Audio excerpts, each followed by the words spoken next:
Hmm? We go back to the video. In the verse, and where did he say he'll take that form? Say the devil beat his. Where does it say the devil tormented him? This dude right here I is just want insane you to point anyway. to the verse where it says the devil tormented him and beat him. I've been watching you. Your sanity is doubtful. So let me talk to you. Okay, so that's Sadiq's 0-1. He's 0-1 I'm Sunday. here in front of you. Show me the verse now? where the devil Listen, beat him. Everybody, You want to start now? you don't want to do all right, so look, everybody. We need some space here. Can I talk to you So for a everybody second? crazy room. Just, I got logic. Just 1 second, my brother. I'm trying to set this up. So guys, let's try to get we need the space so that our debaters can debate with room and you guys can see things and the camera can catch everything, okay? So you guys are good. Can you guys all hear me? Let me hear you say Jesus is God if you can hear me. All right, cool. All right, that's good. Now, so we're all good here. Yeah, we're good.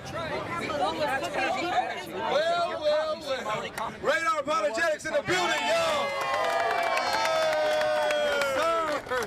Look up. Yeah, so this is the IRL. My energy is so directed the live stream at here's this mic. What's up, live stream? There you go. That I hear by myself, so it's not against you. Yeah, we're good. So, Okay, so now, all right, so what do you want? Hey, what up, Cole? What up, Secretary? okay, so now. All right, so did he get the verse? Me and we made that now. You guys are done now? We're gonna do y'all logic, please.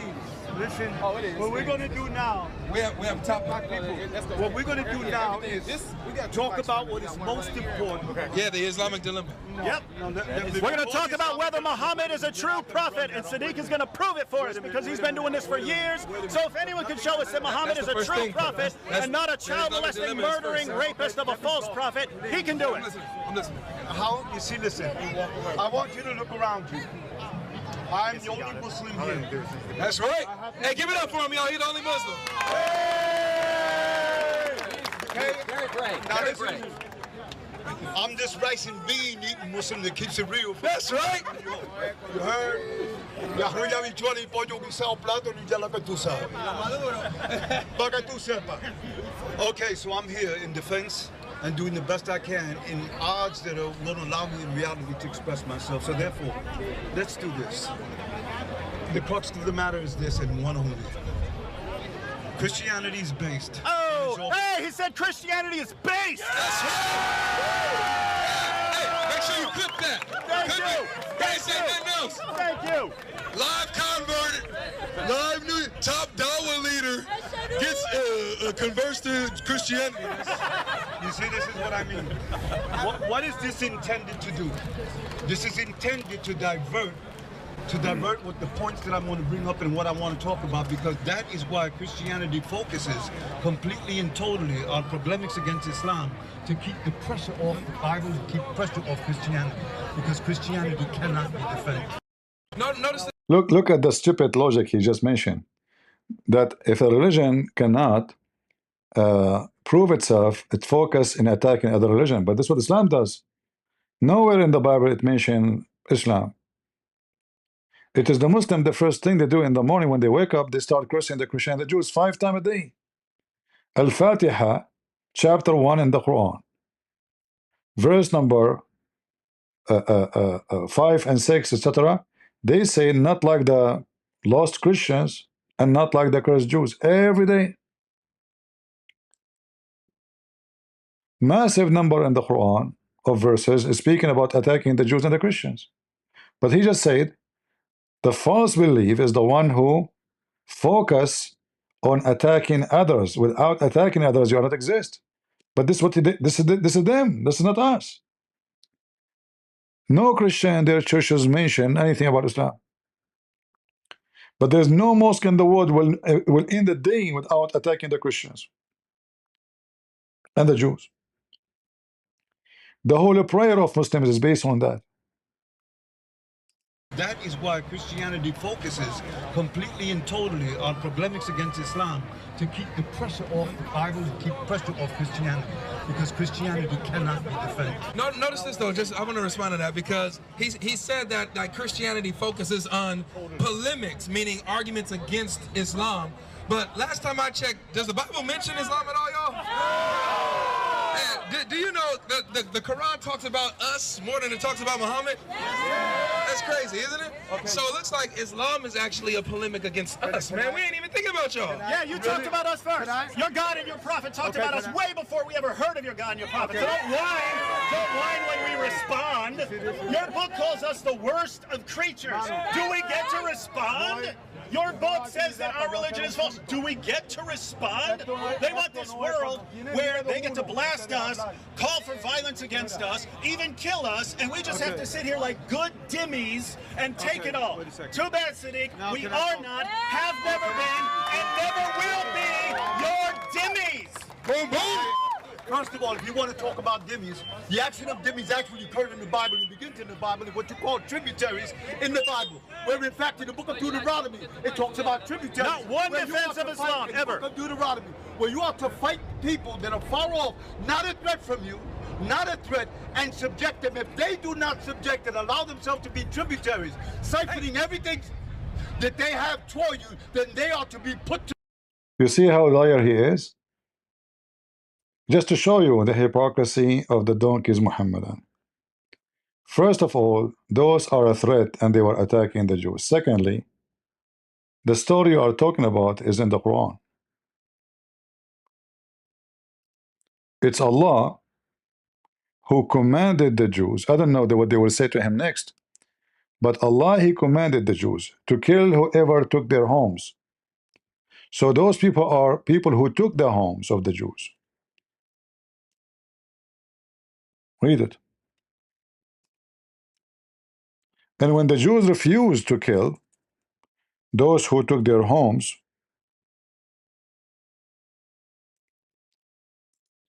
Allah, He told them, this is the land, the holy land which Allah assigned to you. Go and kill them. Allah in the Quran didn't say even why you should kill them. Did not even say they took your homes. Did not say that. He says attack them. Okay, why will attack them? Because this is the land Allah assigned to you. Chapter 5, verse number 20, 21, 22, 23, 24. They said, Musa, those people are, wicked. We will not fight them.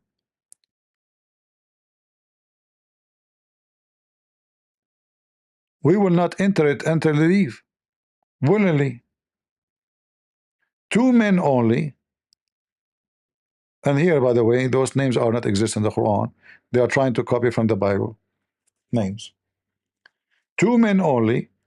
They agree to join Moses and do jihad. Imagine 3 men, they are going to do jihad and kill all those who live there. What a joke.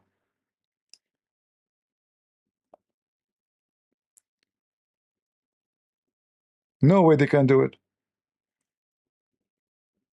And they insist and they say, Moses, we will not enter it. And now they are insulting. They say, you and your God go and fight.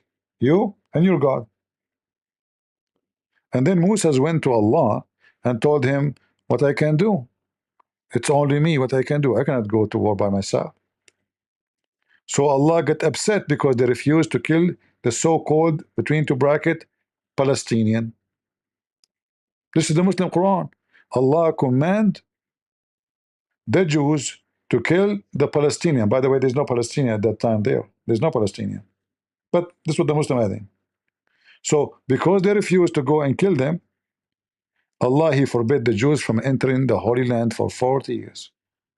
And this cover says that those people they never harmed you, they never did anything to you. But this is in the Quran, not in our book. I don't know what they will say to him next. Shouldn't they get him busted right away and say to him, open your book and read? To the sword to murder and kill. This is called tributaries. Hey, one second. And if Sadiq thinks that's a problem, yes. I'll be quick. If Sadiq thinks that the book of Deuteronomy is immoral and wicked, why did his God and his prophet affirm it as the inspired, preserved, authoritative word of God that we are supposed to judge by? You just can. Muhammad, he took an oath in the book saying, I believe in thee and the one who sent thee.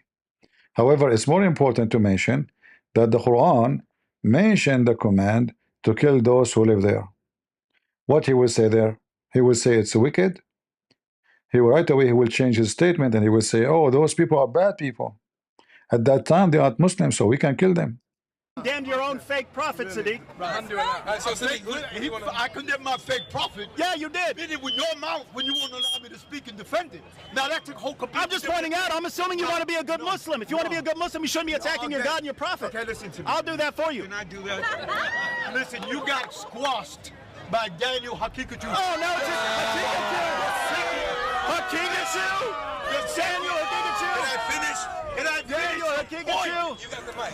You got Can I finish your point? The second you said that the Bible does not confirm the Bible, you killed the entire premise. See, guys, do you remember I told you that now the Muslim will use the statement David Wood he said in that debate everywhere? Do you remember? I said, Wood, he made the poo-poo here. I know what he meant. He did not mean what they are saying. The debate was about if the books, the meaning of the question, if the books are copy of each other. So do the Bible confirm each other as a copy? Which means, do John say, I confirm the book of Luke? Do Luke says, I confirm the book of John? No, there's no verses like that. But because he put it wrongly, now the Muslims are using it, lying. You see, that you have to be careful when you speak. You have to be careful how you don't just throw words. So he asks you, do the Bible confirm each other? Yes. Absolutely. Like all of them, they agree. But do we have 4 books? They are copy of each other? No.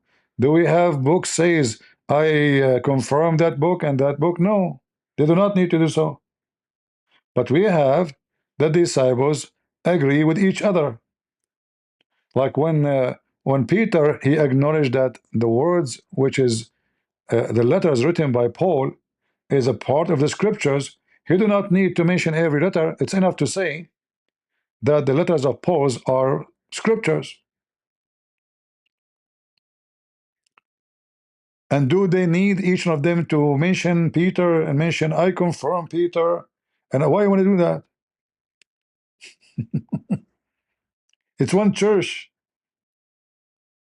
They are one group of believers. Why they want to say I confirm? This is not even a question. So the question was not about if the Bibles are. He didn't mean that the Bible are like there's stories don't match each other. He's saying that there's nowhere in the Bible it says that I am John, I confirm the book of Matthew or the book of Luke, or I confirm. There is no need for that. And they are not copy of each other. If they are copy of each other, there is no need for 4 books. One is enough. Imagine we have 4 Quran for the one Quran. That would be stupid.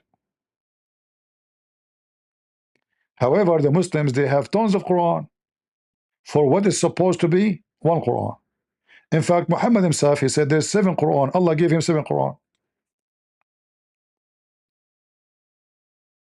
But in reality, there's hundreds of Quran and they don't match. The difference between the Gospels and the Quran, the Gospels is not word by word copy of each other. The disciples, each one of them, he wrote about what happened, what he witnessed, and what he heard by the inspiration of God. So the 4 of them, they will give us 4 dimensions of the story, which will make it more clear and even better. So when one disciple he focus in one issue, the other disciple he cover the issue which is not covered with the first one. This is why we see that the book of John is different from the book of Luke. It's unique in the way it's written. Each one of them is concentrating in issues does not exist in the other one mostly. So John, he went to the Greek, and those Greek are people of philosophy. So he spoke to them in a very different language. This is why we see right away in the book of John, in the beginning it was the Word, and the Word was the Logos. Luke did not mention that. Why? Because he's not speaking to the Greek.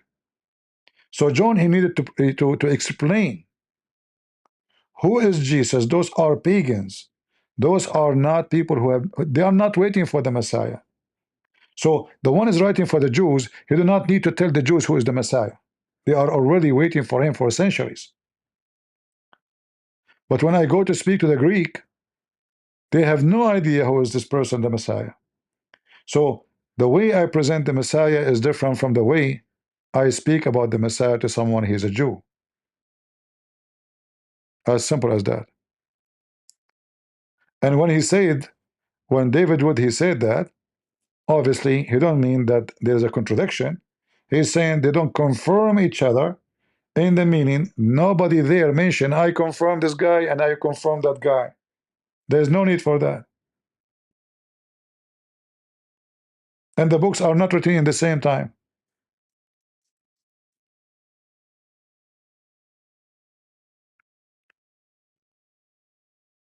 The confirmation will be if all of them they agree on the story, which is a real lifetime story, not a story of fairy tales.